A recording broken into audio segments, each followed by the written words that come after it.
नमस्कार, आप देख रहे हैं प्रतापगढ़ ब्लॉग्स ऑफिशियल। हम हैं रामकलास यादव। आज की इस वीडियो में हम बात करने वाला हूँ 10 लीटर दूध देने वाली गाय भैंस से हम ज्यादा दूध कैसे पा सकते हैं। हम आपको ऐसा फार्मूला बताने वाला हूँ जिससे अगर आप इस फार्मूले को देते हैं तो आपकी जो 10 लीटर दूध देने वाली गाय भैंस हैं वो 15 लीटर दूध पर जा सकते हैं। तो क्या चीजें देना है, कैसे देना है, कितनी मात्रा में देना है, सारी चीजें आपको इस वीडियो में बताऊंगा। अगर आपकी भी गाय भैंस 10 लीटर के 10 लीटर दूध दे रही हैं तो उन पशुओं के लिए हमें फीड आपको बताने जा रहा हूँ। अगर ये फीड आप खिलाते हैं तो आपकी गाय भैंस दूध नहीं घटाएंगी, दूध कम नहीं होगा और दूध बढ़ता चला जाएगा, यहाँ तक कि 15 लीटर वाली वो गाय भैंस बन जाएंगी। तो क्या कैसे देना है, सारी चीजें आपको वीडियो बताऊंगा। वीडियो को लाइक जरूर करिएगा और चैनल पर पहली बार आए चैनल को सब्सक्राइब करके बेल आइकन पे क्लिक करिए ताकि हमारा हर वीडियो आपको मिलता रहे। आपके मन में कोई सवाल सुझाव है नीचे कमेंट जरूर करिए। देखिए, अगर हम बात कर लेते हैं अपने पशुओं को क्या क्या चीजें देना है, तो सबसे पहले अगर हम बात कर लेते हैं हरा चारा। अगर हम अपने पशु से अच्छा दूध लेना चाहते हैं, अच्छा उत्पादन लेना चाहते हैं, तो हमें सबसे पहले ध्यान रखना होगा हरा चारा की। हरा चारा अगर हम मात्रा की बात करें तो एक पशु के लिए कम से कम 15 से 30 किलो हरा चारा हमें एक दिन में देना चाहिए। इससे क्या है, उनका दूध घटेगा नहीं। देखिए, जो हरा चारा होता है उसके अंदर पानी की मात्रा होता है जिससे वो दूध बढ़ोतरी में अच्छा काम करते हैं। अब सूखा चारा की बात कर लिया जाए तो सूखा चारा अपने पशुओं को कितना देना चाहिए। अगर आपकी भी गाय भैंस है, उससे दूध अच्छा लेना चाहते हैं, उससे कम से कम 4 किलो से लेकर 6 किलो एक दिन में आपको सूखा चारा देना है। अब अगर बात किया जाए सूखा चारा में क्या क्या दे सकते हैं, तो जो आप वहां उपलब्ध हो, जो सस्ती चीजें हो, ऐसा नहीं बहुत महंगा आपको खरीद लेना है। जैसे गेहूं हो गया, ज्वार हो गया, मूंग हो गई, मतलब बहुत से तरीके से आपको जैसे जो भी खेती ज्यादा होती है उसके हिसाब से वहां पर ज्यादा मात्रा में जो है आपको सूखा चारा मिलता है। तो जो वहां आपके वहां अवेलेबल है वही आपको सूखा चारा लेना है। उसके बाद अगर हम बात कर लेते हैं दाना मिश्रण का।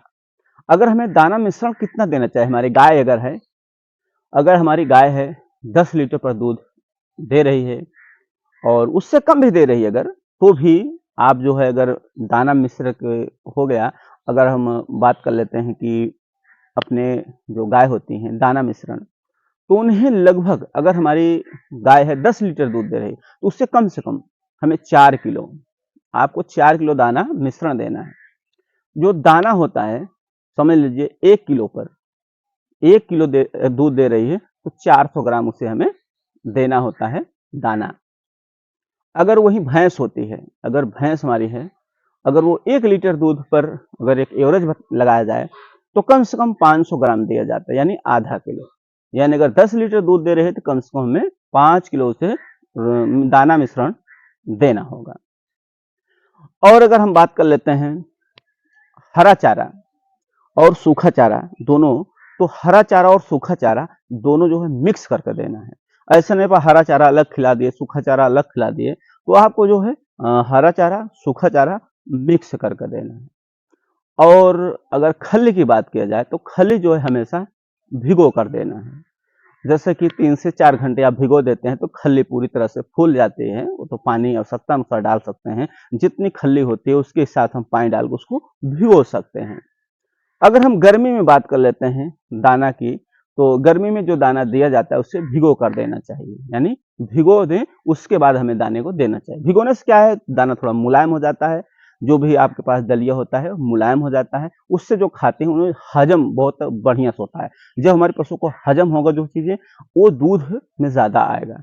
अगर जो चीजें हजम नहीं होगा, गोबर के रास्ते निकल जाता है, तो उससे क्या है, वो आपको बेनिफिट नहीं मिल पाता और वो आपको रिजल्ट नहीं देखने को मिलता है।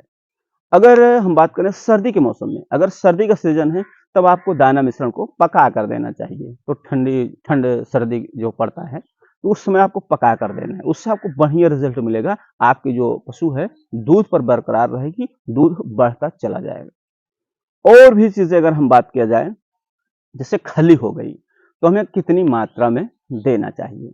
देखिए, अगर हम जो मात्रा की बात करते हैं खली की, तो कम से कम 25 से 30% हमें खल लेना है। खल आपके पास जो उपलब्ध हो, जो सस्ता हो, जो भी चीजें आपको वहां सस्ते कीमत पर मिल जाती हों। अगर वहाँ जो भी पैदावार होता है, जैसे कि खल्ली की बात किया जाए तो सरसों की खल्ली आती है, बिनौला की खल्ली आती है, यहाँ तक तिल की खल्ली आती है और बहुत सी चीज़ें हैं जिनकी खल मिल जाती है। तो जो भी आपको वहाँ सस्ती चीज़ें मिलती है, आप उसे ले सकते हैं। अनाज की अगर बात किया जाए तो 30 से 35% अनाज 30 से 35% आप ले सकते हैं। और अनाज में अगर बात किया जाए तो उसमें मक्का हो गया, जौ हो गया, गेहूँ हो गया, बाजरा हो गया, तो आपके वहाँ जो उपलब्ध हो वो ही लेना है सस्ते कीमत पर। और ध्यान रहे, चोकर भी खिलाना है। जो गेहूं के छिलका वाला आता है वो काफी बेस्ट होता है और बढ़िया रहता है। वो काफी लोग उसको इग्नोर करते हैं, उसमें तो कुछ नहीं रहता, उसमें छिलका अकेला रहता है, तो ऐसा बिल्कुल नहीं है। अब जो अगला पॉइंट आता है नमक। नमक भी जो है अपने पशुओं को पर डे अगर रोज की बात किया जाए तो आपको लगभग जो है 20 से 25 ग्राम रोज देना है। कितना? 20 से 25 ग्राम जो है अपने पशुओं को रोज देना है। और अधिक दूध लेना है तो हमें कुछ चीजों और देने हैं, जैसे चाटने के लिए सेंधा नमक का बट्टा हो गया, काला नमक का बट्टा हो गया, फिटकरी हो गई। उसको ऐसे बड़े बड़े लेकर के वहां रख दीजिए। ऐसी जगह पर रखिए कि पशु जो है वहां पहुंच जाए और उससे चाटे। उसको चाटने से उन्हें अनेक प्रकार के मिनरल्स और विटामिन मिलता है। जो आप 20 से 25 ग्राम नमक देंगे साधारण, और जो काला नमक, सेंधा नमक, फिटकरी ये वगैरह चाटेगी, इससे कई तरह से मिनरल्स और विटामिन मिलेंगे और साथ ही साथ वो पानी भी ज्यादा पिएंगी। जो पशु ज्यादा पानी पीती हैं वो पशु दूध भी ज्यादा देती हैं। अगर वो पानी कम पिएंगी तो दूध भी कम आपको मिलेगा। मीठा सोडा अगर बात किया जाए तो आपको लगभग सप्ताह में 2 दिन देना है, लगभग 50 ग्राम एक पशु को। और अगर बात किया जाए आगे तो ज्यादा दूध लेने के लिए हमारे पशुओं को स्वस्थ रखना जरूरी है, तो उसे मिनरल मिक्सचर पाउडर, जो अच्छा वाला मिनरल मिक्सचर पाउडर है, उससे जो है हमारे पशुओं को जरूर देना है। उससे क्या है, आपके पशु बिल्कुल स्वस्थ रहेंगे। अब हम बात कर लेते हैं, अगला पॉइंट जो आता है वो है डिवॉर्मिंग, यानी पेट में कीड़ी मारने की दवा। जो पेट में कीड़ी मारने की दवा है उसे हर समय समय पर देना है। समय पर कितना? हर 3 महीने पे हमें एक बार अपने पशुओं को डिवॉर्मिंग करा देना चाहिए। डिवॉर्मिंग कराने के बाद उससे लीवर टॉनिक भी जरूर दें। इतनी सारी चीजें अगर आप करते हैं अपने पशुओं को, तो समझ लो आपकी जो पशु 10 लीटर दूध दे रही है वो 15 लीटर पर आ जाएगी और उसका दूध बढ़ता चला जाएगा। वीडियो अच्छा लगे तो लाइक जरूर करिएगा। मन में सवाल है तो कमेंट करना ना भूलें। वीडियो देखने के लिए धन्यवाद।